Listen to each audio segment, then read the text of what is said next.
Welcome to our channel, Living on the Road, Tips for Trucks and Truckers. We just backed our semi into a warehouse door. We are being loaded here in Virginia. And it is rarely that you find this beautiful setting working in a trucking industry. So as I walk around in that area, which by the way has a plenty of space to move the big rig around, it also has a nice area for you to relax, maybe leave the truck, do some stretches, meditate, or simply observe and connect with the nature.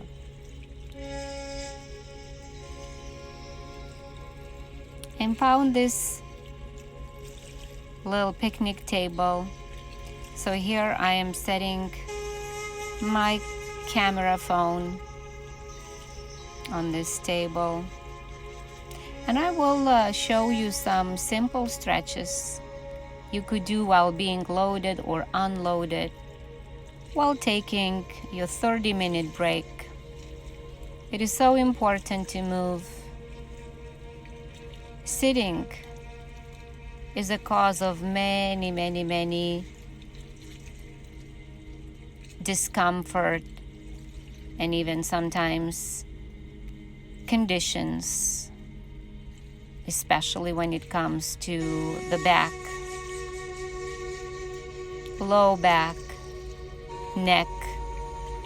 So here I am. My name is Loretta. Hi.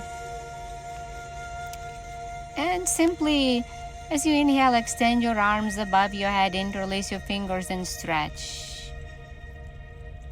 This is so nice, just to stretch like that. Or maybe interlace your fingers behind your sacrum, behind your back, and stretch.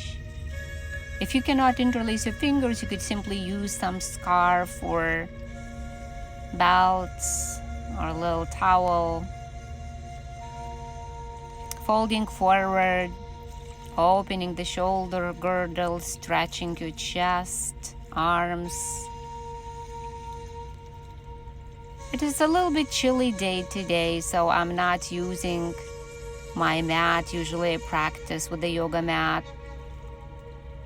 So here I'm doing some twist, taking my bottom hand onto my opposite leg or shoe. You could release the fingertips onto the earth if you feel comfortable. You could keep your top arm extended towards the sky or wrap it around the spine. And I'm moving into a squatting position. So good. Such a good way to release the tension from your low back.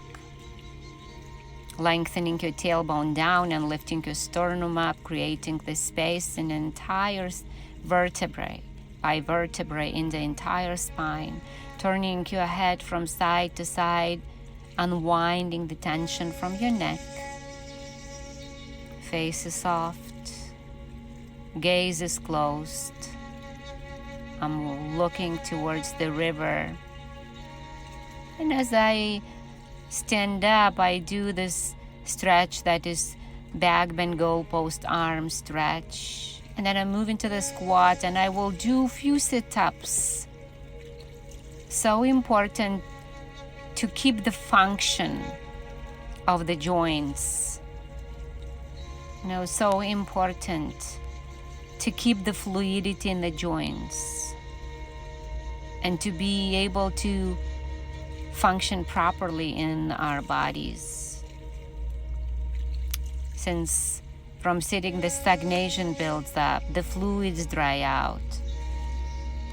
Another great stretch, you could step your feet wider and then pulsating action, stretching the side body. It's a lateral stretch that is also so good. I placed my top hand behind the neck, behind the top hand behind the head, and I'm doing a little bit of back bend here with the lateral stretch combined. And of course, we always do both sides symmetrically for the same amount of breaths. At least try. Pulsating, opening the rib cage, creating this space between each rib. On the left side, placing the top hand behind the head, adding the back bend. Here I'm gonna demo the deeper stretch. If you have that flexibility in your shoulders like I do, you could clasp your hands behind your shoulder blades and then do the same lateral stretch with the shoulder stretch. In yoga, it's called the cow's face arms. Doing both sides, stretching the intercostals, those they call the secondary breathing muscles. The more space we create in our rib cage, the more our lungs could expand. So it changes the quality of our breath. Now I am activating my arms. At the same time, I'm stretching my wrists. As you could tell, I flexed my hands, created this flexion, increasing the circulation. Now I'm circling my wrists as I squeeze all 5 fingers into the small little beak, like bird's beak. And I'm circling one way and then another, firing up my deltoids. Now I do this stretch that is called eagle arms. You could do the more simple version. I just demoed that using one arm. Or you could wrap both forearms.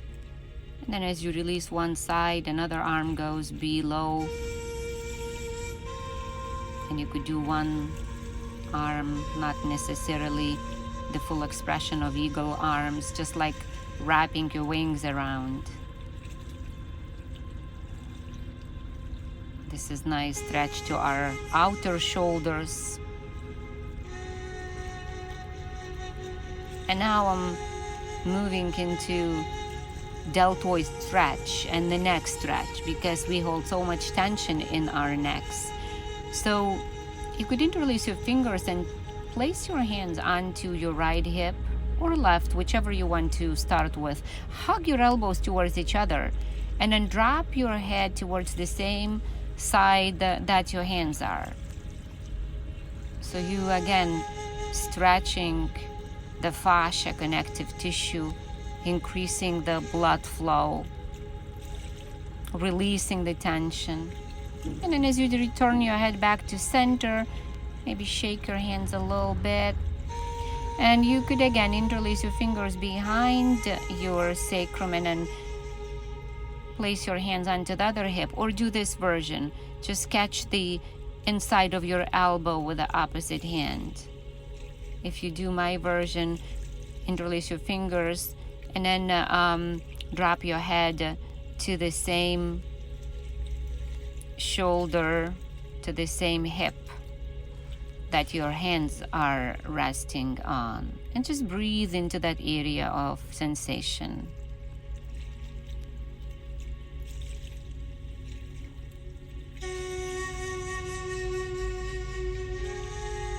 And after about the same amount of breaths, you would release that as well. Maybe roll your shoulders. You could even circle your arms, vigorously creating big circles one way and then pause and reverse the flow. So important to keep the range of motion in our joints, and the shoulders are ball into the socket joint. So now I'm demoing hip stretch and also the balance. It's called the figure 4. So you take your, in my case, left ankle on the top of your right, above the knee, hands could be to your heart or any expression. I'm moving into a twisting, also balancing position. You could catch your knee with your right hand or catch the foot. I lost my balance a little bit, but that's okay. That's why it's called balancing. Catching your balance as you re-establish your connection with the gravity field always. As you walk, as you stand on 2 feet, as you stand on one leg, figure 4, standing on the left foot, sinking a little bit deeper maybe, and then adding the twist, nice stretch to the IT bend, outer hip. On the right side this time, I was able to hold my balance a little bit more steady, and one side is always different than the other, and every day it changes, and that's okay, without any judgment. And I saw my husband meditating, so I'm just shaking off and then moving to take the camera and maybe guide you through this little meditation.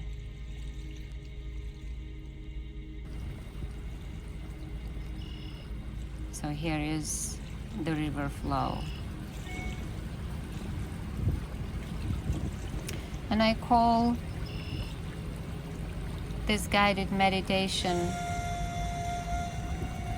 the river of our thoughts.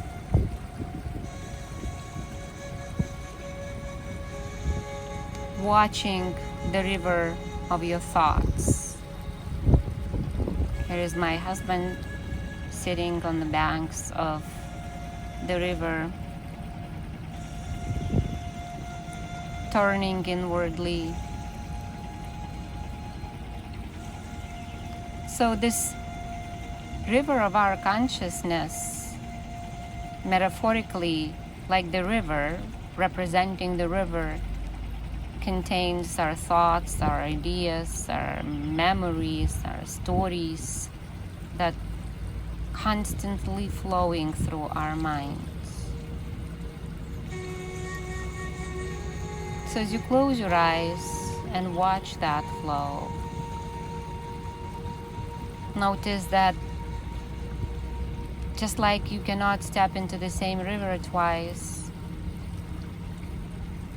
your mind is also constantly changing. Thoughts come and go. They appear and they disappear. And you're just sitting on the banks of that river and watching the flow of your consciousness without trying to get involved into any stories that pop up, without clinging to any memories.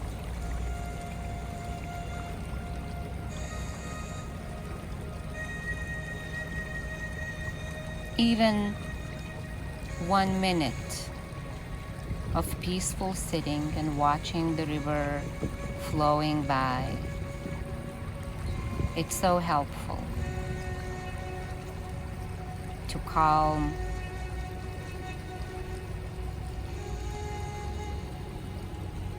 to return back to the center, to reset, to let our mind rest.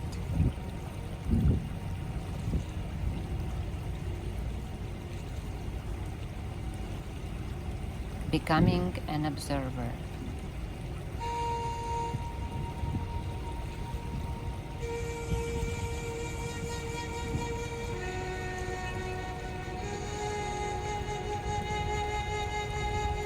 And every time you lose that peace, you return back to watching the river of your thoughts.